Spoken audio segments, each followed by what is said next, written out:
Jessica. This is Miss Island of Cyclops. We are here with Polymus to discuss the interaction with Odyssey during his journey from the Trojan War. This is the first part of what is to be the four-part series titled Odyssey and the Cyclops.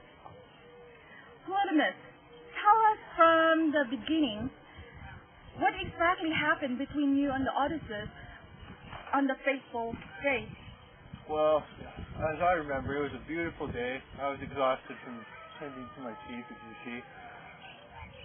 Upon returning home, I expected to have a quiet, comfortable evening in my cave, but I was sadly mistaken. I returned home with my flock to find that intruders, Odysseus and his crew, had invaded my home. When I find them there, I just lose it. So I blocked their exit with a huge boulder, and in the anger, I just eat two of his men. It angers me so much. Why did you do that? Well, I feel a person has the right to protect his property, and so I believe they got what they deserved. So what transferred next? Well, the next morning I woke up starving, so I devoured two more of his men before going to work. Do with Odysseus and the man while you were away? Do with Odysseus and the man while you were away? As I said, I placed a boulder in front of the entrance so they couldn't escape. There are many versions about how you were blinded. Could you tell us how that came about? Well, as I said, I blocked them while I went to work. So on returning home from tending to sheep, I was hungry and thirsty, so I ate two more of his men. I think Odysseus was being kind. He had offered me wine. I hate to admit, but I did get a little drunk and disoriented. I asked my guests what their names were. The leader replied that his name was. Sometime later, I was rudely awakened when I felt a flaming stake being rammed into my eye, blinding me. In my excruciating pain, I hollered out for help, yelling that nobody is blinding me, so no one came to my cave. That's horrible. Well, to move on, we know that nobody was really Odysseus. How did he get away from you? That pompous fool used my flock against me. He escaped while riding underneath them. I released them to graze. I didn't know that he escaped until he taunted me while he was too far away. He couldn't help but brag. I will always hate that man till the day I die. Prayers are with you during your recovery. This has been Mrs. Holmes on the island of Cyclops. Back to you in the studio. Good morning, Jessica. This is Mrs. Holmes, continuing the series of the story of the Odyssey and the Cyclops. I am somewhere in the seven seas, hoping with a chance to see Poseidon, the god of the sea. Poseidon, just to give you a little background information, Poseidon is the father of the Polyphemus. In part of what the series we heard, Polyphemus' side of the story, our goal today is to get some information firsthand as to the sibling of his son. Wait, I hear Poseidon's approach.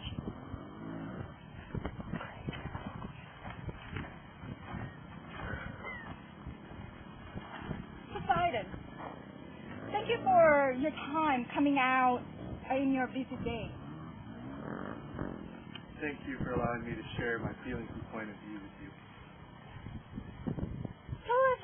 been in your reaction when you heard of your son's accident? Accident? It was no accident. It was a cold, calculated crime committed by the pompous ass Odysseus. Sorry for my show of anger, but just like any decent parent, I would do anything to protect my child. I commend you in your love for your child. Please continue. While I was patrolling my territories, I heard Polyphemus' prayer. Hear me, Poseidon, if truly I am your son, and you acknowledge yourself as my father. Grant that Odysseus, who styles himself sacker of cities and son of Laertes, may never reach his native land, come once more to his house, see his friends again. Let him come in late in evil plight, with all his comrades dead, in someone else's ship, and find trouble in his household. So, how did you answer your son's prayer? I did everything in my power to hamper Odysseus' journey home. After his blinding of my son, I wreaked havoc on Odysseus and his men and his ships. Do you have any regrets relating to your handling of your son's situation? Regret. The only regret I have is that nobody to have foreseen the interactions between my son and Odysseus and to put a stop to it before it happened. Thank you for sharing that with us.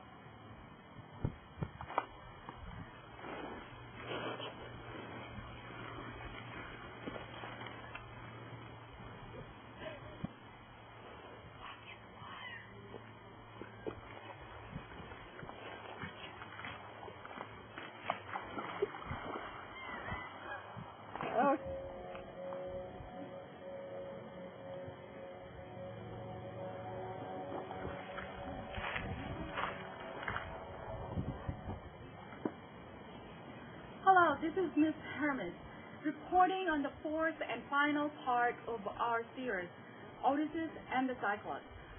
We have scheduled an interview with Odysseus, king of Ithaca, at his castle. And here he comes now.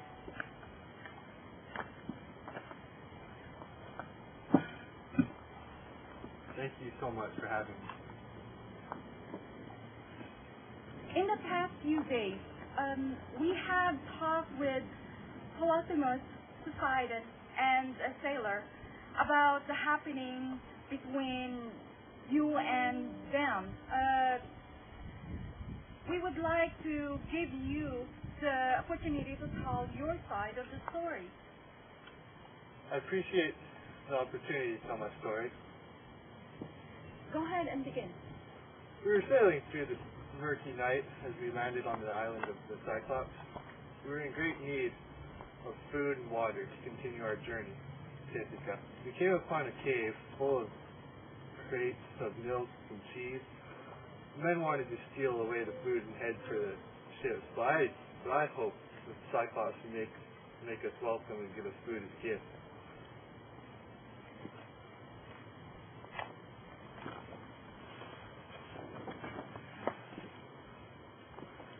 My men argued with me, but I commanded that we be civilized. Why would your men follow your orders when they know the danger they could be in? My men had been well trained. They followed the commands of their leader without question. I see. Please continue.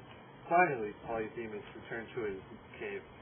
I was as polite as possible, introducing myself and my men, asking for supplies, and he in turn was very inhospitable. In his rudeness, he murdered a few of my men. These seven I tried and reason with him, but I soon realized that there's no reasoning with his kind. So what do you do next? I came up with a plan. I figured the only way to save ourselves was through trickery. I offered him wine. He gets drunk and passes out.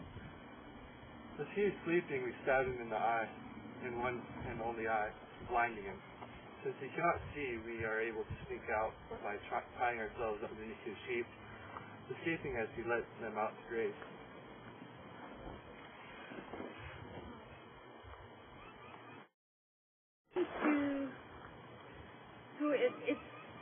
It's not your fault that the thing went down the way they did? That's correct. I only did what I had to do to survive and protect my men. People of Ithaca, you decide who is the real villain in this saga. This has been Mrs. Hermes. Thank you for watching and good night.